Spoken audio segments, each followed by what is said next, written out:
Career start చేసింది actually నేను 2000లో నా ఫస్ట్ మూవీ రిలీజ్ అయితే నాతో పాటు ఉదయ్ కిరణ్, తరుణ్, తారక్ వీళ్ళందరూ ఒక సేమ్ టైమ్‌గా ఇంట్రడ్యూస్ అయ్యారనమాట. హ్మ్. సో, వాళ్ళందరిలోకి అంటే కర్మ అనేది ఎలా ఉంటదంటే అండి, నువ్వు ఫస్ట్ ఉదయ్ కిరణ్ 'చిత్రం' సినిమా చేశాడు. మంచి హిట్ అయింది. సో, వెంటనే ఉషా కిరణ్ మూవీస్ అది కూడా ఉషా కిరణ్ మూవీస్‌లో వచ్చింది. ఉషా కిరణ్ మూవీస్‌లో 'శుభవేళ' అనే సినిమా నేను చేశాననమాట. సో, ఉదయ్ షూట్‌కి వస్తా ఉండేవాడు.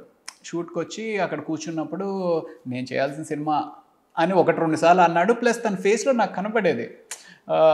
నీ వీడెక్కడి నుంచి వచ్చేసాడు. నేను నా కెరియర్ శుభ్రంగా కంటిన్యూ అయిపోయి ఉండేది కదా! అనేది ఎవరికన్నా ఉంటది. సో, అలా కూర్చునేవాడు. సో, తర్వాత ఈ సినిమా చేయకుండా నెక్స్ట్ సినిమా అదే టీమ్ తోటి 'నువ్వు నేను' అని చేశారు 'తేజ' గారి అవును. డైరెక్షన్‌లో. అవునవును. సో, నేను చేసిన సినిమా ఫ్లాప్ అయింది. ఉదయ్ కిరణ్‌ది 'చిత్రం' హిట్, 'నువ్వు నేను' హిట్, 'మనసంతా నువ్వే' 3 బ్లాక్ బస్టర్. బ్లాక్ బస్టర్స్ అసలు. యాహ్!